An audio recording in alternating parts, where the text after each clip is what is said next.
In this video, we will talk about how to write a vector as a linear combination of other vectors. So let's say we have the vector u1, the vector u2, and the vector v, and we're asked to write v as a linear combination of u1 and u2. Or in other words, let's write it as c1 times vector u1 plus c2 times vector u2 is equal to vector v, where c1 and c2 are just constants.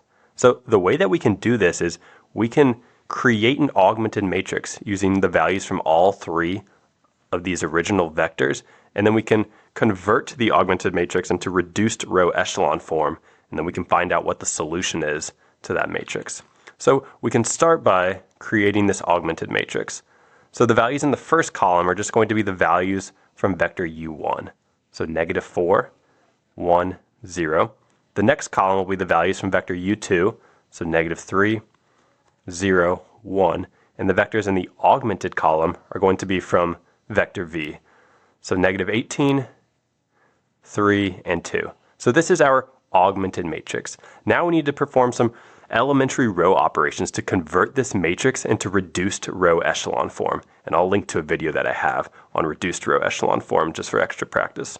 So the first pivot entry, in other words, the first non-zero value in the first row, we typically like that to be a 1. So notice that there's a 1 right here in the second row. So the first operation we could perform is just to swap rows 1 and row 2. And that's a perfectly valid elementary row operation. We're allowed to swap rows whenever we want to.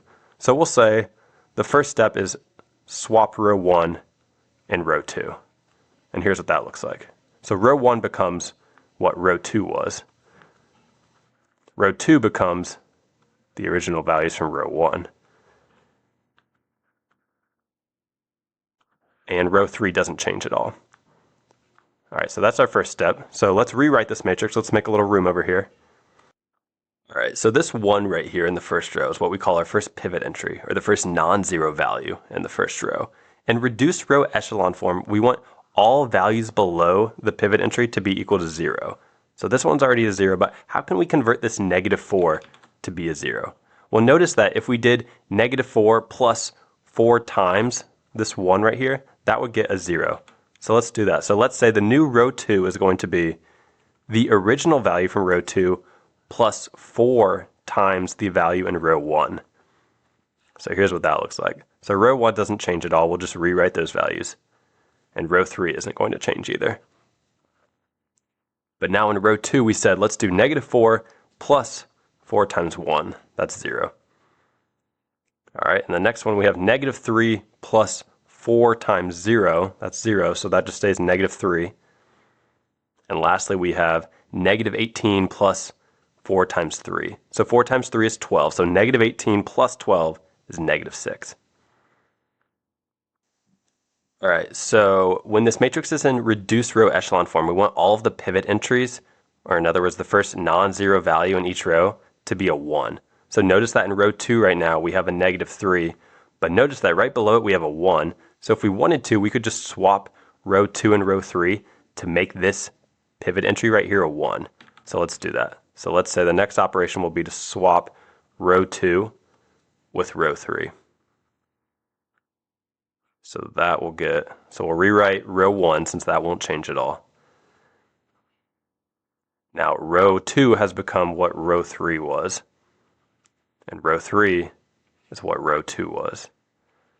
Okay, so our pivot entries, we have a 1 and a 1, that's good, but we need to make sure that all values below them are 0. So we need to make this -3 a 0. How could we do that? Well, notice if we just take this -3 and we say plus 3 times row 2, that would be -3 plus 3, and that would get our 0. So let's do that. So let's say the new row 3 is going to be the original value from row 3 plus 3 times the value in row 2. So here's what we get. The first row doesn't change again. The second row isn't going to change either. But in the third row, we have the original value plus 3 times the value in row 2. So here we get 0 plus 3 times 0, that stays a 0.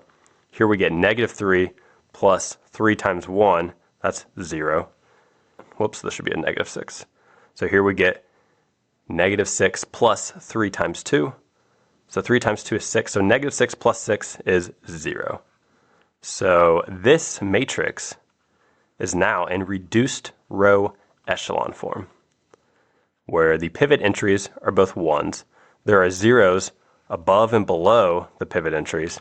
And if there is a row of all 0s, which there actually is, it's at the bottom of the matrix. So this matrix right here is in reduced row echelon form. So let's rewrite this over here and make a little room. Right, so we've rewritten our matrix here. Now recall that our original goal was we wanted to write V as a linear combination of U1 and U2. So we wanted to figure out some equation like this that we could write, where C1 and C2 are constants. Well, the nice thing about reduced row echelon form is that when we get it in this form, the values in the augmented column represent the constants. So remember we said this first column represented U1, this second column represented U2, and this last column represented V. We can see when this matrix is in a reduced row echelon form that the value for C1, so the value that we multiply the U1 values by, is going to be 3. So we can write 3 times U1 plus the constant, or the value that we'll multiply the U2 values by, is going to be 2 right here. So we'll say plus 2 times U2 is equal to V. So this is the equation we can use to write V as a linear combination of U1 and U2. And if you'll recall, our original values for U1, and this is a good way to double check ourselves. Let's rewrite U1, which was negative 4, 1, 0. And then U2 was negative 3, 0, 1. And V was negative 18, 3, 2. And what we just found is that we're allowed to say 3 times the value in U1 plus 2 times the value in U2 must be equal to V. So let's double check if that's true. So if we say 3 times negative 4, that's negative 12, plus 2 times negative 3, that's negative 6. Negative 12 plus a negative 6, that does get us negative 18. Similarly, 3 times 1, that's 3, plus 2 times 0 is 0, so 3 plus 0 is 3. 3 times 0, that's 0, plus 2 times 1 is equal to 2. So that's a way to double check ourselves. So this is how we can write V as a linear combination of U1 and U2.